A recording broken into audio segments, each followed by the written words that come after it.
a little bit about the movie before you get the chance to see it and check it out. Ladies and gentlemen, big round of applause for our guests.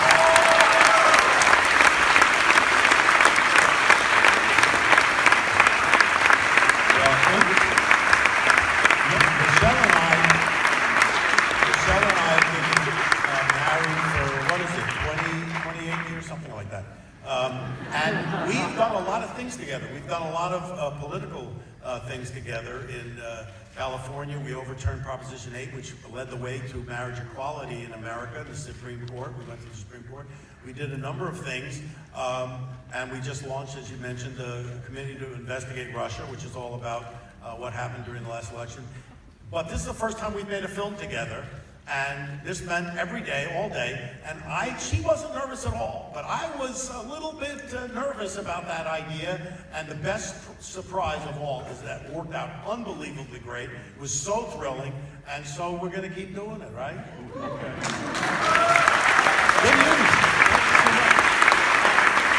Rob, you gave us a little insight on why you wanted to do this movie, why it was so important. Michelle and Rob, you know, focusing on a story that's so important nowadays, Khan mentioned it also, you know, with journalists being under attack. How difficult is it to tell a story truthful and leave all the entertainment bits out in order to entertain the audience? I mean, well, you got to do both. I mean, and hopefully it's entertaining. I mean, no, because we haven't seen it yet. No, but I'm just saying, is it difficult to focus, you know, on the real story? Yes, sort of... I mean, well, you know, this is a story that Michelle and I have wanted to tell since 2003, since we actually invaded. We actually marched. We didn't invade, but America did. It was you!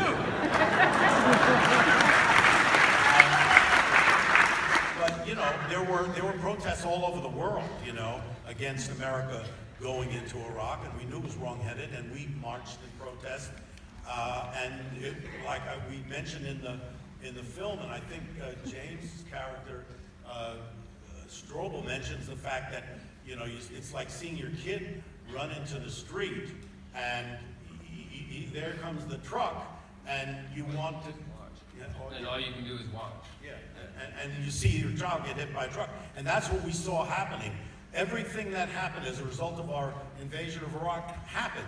And it was so upsetting and frustrating to us that we tried to find a way to tell that story. And it wasn't until we came across these four journalists in a documentary by Bill Moyer, and there's a quote of Bill Moyer's right at the beginning of the film, that we said, okay, this is the way in. These four guys fought like crazy to get the truth out. And they had a hard time, and they did their darndest, but they had a really tough time. And now, with what's going on, it's even tougher for journalists to get the truth to the public. So that's why we made the film. James, when did you actually get connected to the movie? And because you were portraying Warren Strobel, how much time did the two of you spend together in order to prepare for this project?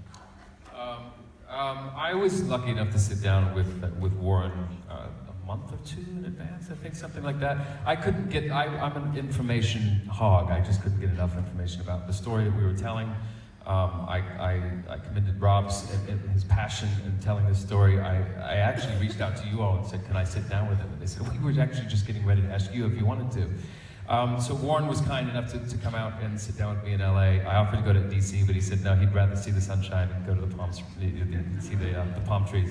So we sat down, and I took my phone out and I pressed record and I interviewed him. I was the journalist for a good 2 hours, and he was very generous with his information. And I just wanted to soak up as much of it as possible, because this is a story we wanted to get right. And earlier you talked about entertainment versus telling the truth. This is a story that never needed to be sensationalized. The story that we tell is so like mind-droppingly, you know, you'll see. I don't want to ruin anything for you, but it's, you know, we talk about nowadays about journalists needing to get it right. You know, fact isn't something that's something isn't sort of a fact. It's a fact. It's truth. And these are journalists that went out there at the risk of their own careers, their relationships with the White House, with all the people that they normally speak to, and at a time when it was un-American to challenge the administration. And they stuck their necks out, and they got it right, and this is the story of that. So I basically, and then Woody was involved, Rob was involved, I'm going on and on and on, aren't I? Tommy Lee Jones and everyone. So it was a dream job for me, all laid out, and so it was an easy choice for me to be involved. Thank you. One last question to Michelle. After you said that you were very engaged in the whole protest march against what was happening back then. Digging deeper into that story and finding out what actually really happened through the journalists. What happened to you thinking about that whole situation? I mean, what did you take from it, producing this movie and researching? Okay, what's amazing is that we protested against the war. The first time we heard about weapons of mass destruction and them not finding them, we were like, what are you talking about? And we could never believe why everybody fell for it. And that's why these guys are heroes, because they kept pushing and pushing against, as you say, all the patriotism that was out there. It was over-the-top patriotism after 9/11. Everybody was like, go America, against all these terrible people, and let's go get them. And these guys fought against it, and it was amazing. But the fact of the matter is that the journalists, I hate to say it, did the same thing during Trump, during the whole Trump campaign. And if they had done their jobs, we would not be in the situation we're in right now. We would not have Trump as president.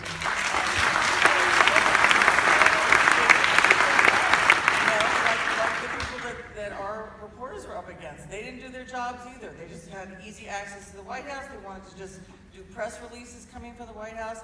And this is what happened. And the same thing this time around. And we were all together the night, it was the last night of shooting, and I've never seen a more depressed group of people, because the reality was right there, what happened, And we want to just say, we're sorry.